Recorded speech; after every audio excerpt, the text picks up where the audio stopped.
So now that we've talked about taking multiple partial derivatives, let's talk about Taylor approximations. So the Taylor approximations, what they do is they try to construct a polynomial that hugs as close to the values of this function as possible by matching derivatives.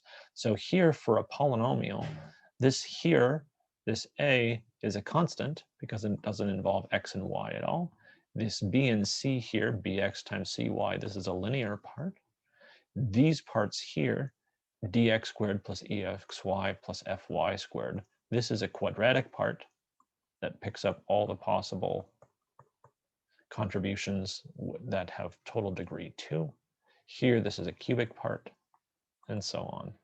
So when we want to find the Taylor approximations, we want to choose A, B, C, and so on, so that we make exactly the constant value and the first derivatives and the second derivatives match up with the ones that our original function had at x equals a.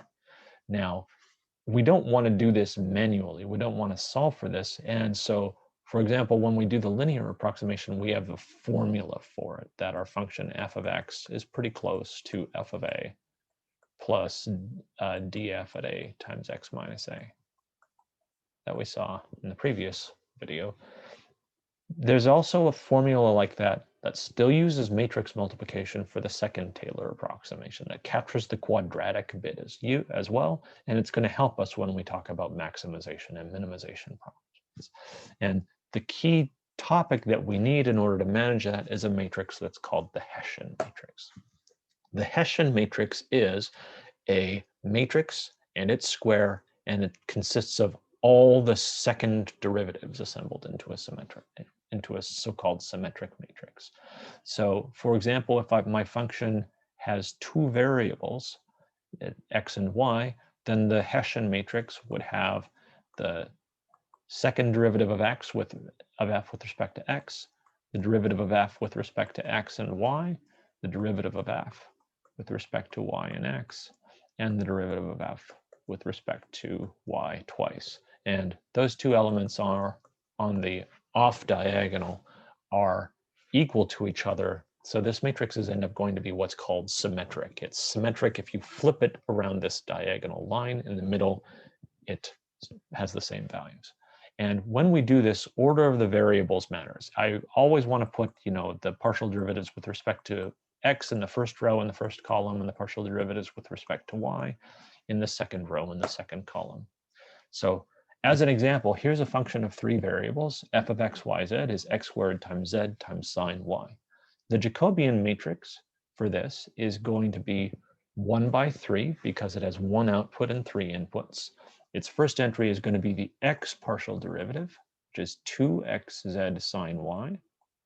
The second entry is going to be the y partial derivative, which is x squared z cos of y. And the third entry is going to be the z partial derivative, which is x squared sine of y. So that gives us a row, and the entries of that row are the partial derivatives with respect to x, y, and z. So to get the Hessian matrix, what we can do is we can just take each of those and write below it a column that consists of like the x partial derivative, the y partial derivative, and the z partial derivative. So for example, in my first column, I can put the partial derivatives with respect to x. The x partial derivative of 2xz sine y is 2z sine y. Then I put the partial derivative with respect to y. That's going to be minus 2xz cos of y. And the z partial derivative is going to be 2x sine of y. That's the first column. In principle, I have three entries that I'm going to compute, but because of the symmetry says that this entry here is the same as this entry, and so we get still minus 2xz times cos y, because the x derivative then the y derivative is the same as the y derivative and then the x derivative, and so I can use those things on the bottom to fill in these things on the top and save myself a little bit of work. Then I still need to know what the y derivative of this is. The derivative of x squared z cos y is minus x squared z sine y. The derivative with respect to z is just x squared cos y, which I can then also fill in over here. And then for the last one, I need to know the derivative with respect to z of x squared sine y, and that's just 0.